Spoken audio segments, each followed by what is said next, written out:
लहू देकर तिरंगे की बुलंदी को संवारा है, वतन जितना तुम्हारा है वतन उतना हमारा है। नमस्कार आदाब, मैं उमैर आज़मी स्वागत करता हूं आप सभी दर्शकों का न्यूज़ टाइम नेशन पर। इस वक्त हम पहुंच चुके हैं उत्तर प्रदेश आजमगढ़ के ग्राम हाजीपुर गांव में।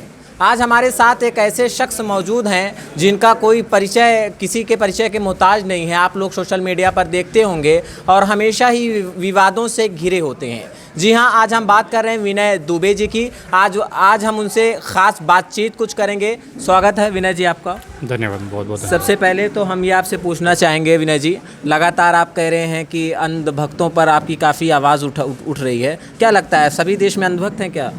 देखिए, अंधभक्त एक स्पेशल कैटेगरी है जो कि केवल मोदी जी के और उनकी जो गलत नीतियों को समर्थन करते हैं जी, जो फेसबुक सोशल मीडिया पे एक दूसरे को गाली गलौज करते हैं जी। तो मेरे हिसाब से वो अंधभक्त हैं और मैं हमेशा से उनको वही करता रहूँगा।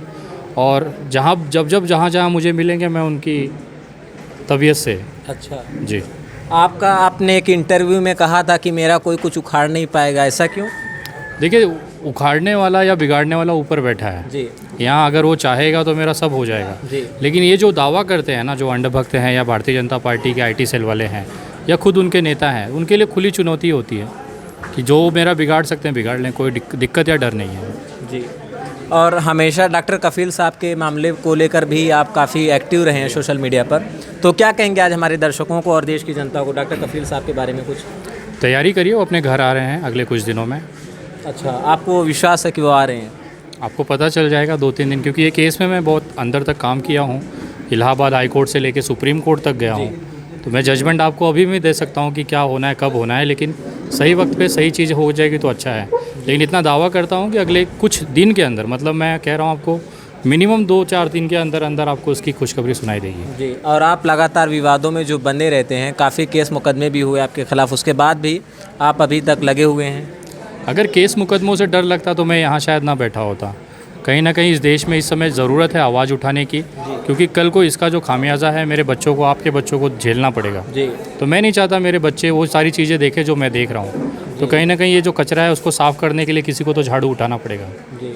मैं हूँ उसके लिए। अच्छा, दूसरी चीज़ विनय जी, हम आपसे ये जानना चाह रहे हैं, आप लगातार देश के लिए आवाज़ उठा रहे हैं, देश की जनता को जागरूक एक तरीके से कर रहे हैं और लगातार भारतीय जनता पार्टी पर हमला बोल रहे हैं, ऐसा क्यों? सवाल हमेशा सरकार से पूछा जाता है सर। जिस दिन कांग्रेस सत्ता में होगी उनसे भी पूछेंगे। अच्छा। जिस दिन अखिलेश जी आएंगे उनसे भी पूछा जाएगा और इसी तेवर में पूछा जाएगा। कोई रहम नहीं होगा। सरकार उनकी है तो सवाल भी उनको देना पड़ेगा। अच्छा। जवाब उनको देना पड़ेगा। विनय जी, आपका कोई लोकप्रिय नेता है? आप ये जानना चाहिए। मैं खुद नोटा को वोट करता हूँ, मेरा कौन सा लोकप्रिय नेता है? अच्छा। मैं हमेशा नोटा को, क्योंकि मुझे ऐसा लगता है कि जो भी नेता होते हैं ना, वो कभी जनता के नहीं होते हैं। वो कहीं ना कहीं अपनी जेब भरना, अपनी पीढ़ियों के लिए पैसा सुरक्षित करना होता है। अगर सही में ऐसा कोई नेता निकलेगा या मुझे समझ में आएगा तो आपको ज़रूर बताऊंगा और देश को बताऊंगा कि हाँ भैया ये व्यक्ति सही है और क्यों सही है। जी। किस्सा घटना तो पुरानी हो गई है, लेकिन फिर भी विकास दुबे का जो मामला था, कांड हुआ था, अखिलेश यादव ने ट्वीट किया था कि गाड़ी नहीं पलटी, सरकार पलटने से बचाया गया। क्या कहेंगे इस पर? कोशिश थी बचाने की, लेकिन मैं आपको दावे के साथ कहना चाहता हूँ आपके चैनल के माध्यम से, 2022 में ये सरकार नहीं पलटेगी, यहाँ से उखड़ के तड़ी पार हो जाएंगे। जिस तरह से इनके राष्ट्रीय अध्यक्ष जी तड़ी पार हुए थे गुजरात से, वैसे अब भारतीय जनता पार्टी की सरकार जो उत्तर प्रदेश में है, ये न सिर्फ यहाँ से तड़ी पार होगी और इनका अब मुझे लगता है करीबन 70 सालों तक इनकी वापसी यहाँ पे नहीं होगी। जी। दूसरी चीज़ ये है विनय जी कि उत्तर प्रदेश में ही आप इस वक्त आजमगढ़ में हैं, तो काफ़ी क्राइम बढ़ रहा है। जो क्राइम का ग्राफ है उत्तर प्रदेश में इन दिनों काफ़ी बढ़ रहा है। हत्याएं, लूटपाट की घटनाएं, लिंचिंग, तो क्या कहेंगे योगी सरकार से? देखिए, क्रिमिनल हैं जो मुख्यमंत्री बने हुए हैं, तो आप उनसे क्या एक्सपेक्ट करेंगे? अगर मैं मिठाई की दुकान चलाता हूँ तो मैं मिठाई ही खिला सकता हूँ आपको। अगर मेरा समझिए कि भाजी या उसका रेस्टोरेंट है तो मैं आपको भाजी तरकारी ही खिला सकता हूँ। अगर एक क्रिमिनल अगर सीट पे बैठेगा तो क्राइम ही डिलीवर करेगा आपको। तो ये जो कर रहे हैं कोई नई बात नहीं है, उनका काम है वो। आप लगातार सोशल मीडिया पर एक्टिव हैं, लोगों को संदेश देते हैं, ऐसा क्यों करते हैं आप? देखिए, मेरी औकात बहुत छोटी सी है। मैं एक साधारण सा इंसान हूँ, आम परिवार के घर से आता हूँ।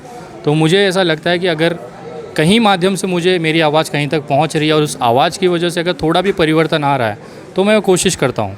एक वीडियो मेरे पास एक माध्यम है। आज सोशल मीडिया सबसे बड़ी ताकत है। आप कोई भी न्यूज़ चैनल उठा के देखो, सिर्फ वहाँ पे एक तरह की दलाली की जा रही है, भड़वागिरी की जा रही है। मुझे ऐसा लगता है कि कहीं ना कहीं वो तथ्यों को सही जानकारी लोगों तक पहुँचाना मेरी भी जिम्मेदारी है। इस देश का नागरिक होने के नाते हर किसी के साथ जिसके साथ गलत हो रहा है उसके साथ खड़ा होना मेरी जिम्मेदारी है। मैं अपनी जिम्मेदारी निभा रहा हूँ। आपने कहा था कि डॉक्टर कफील का केस के लिए हम करेंगे और चंदा करके केस लड़ेंगे, ऐसा क्यों? देखिए, आपको शायद याद होगा, आज से 2 साल पहले 3 साल पहले जब बीआरडी में छोटे बच्चे जब उनकी मौत हुई थी ऑक्सीजन की कमी के कारण, उसके बाद उनको जेल भेज दिया गया था। उसके बाद डॉक्टर कफील खान ने खुद आके एक वीडियो निकाला था कि उनको पैसे की ज़रूरत है क्योंकि परिवार पे आर्थिक बोझ है, क्योंकि उनके पास भी नौकरी नहीं है, उनके परिवार को टारगेट किया गया है। तो उन्होंने खुद इस समय क्राउड फंडिंग की थी।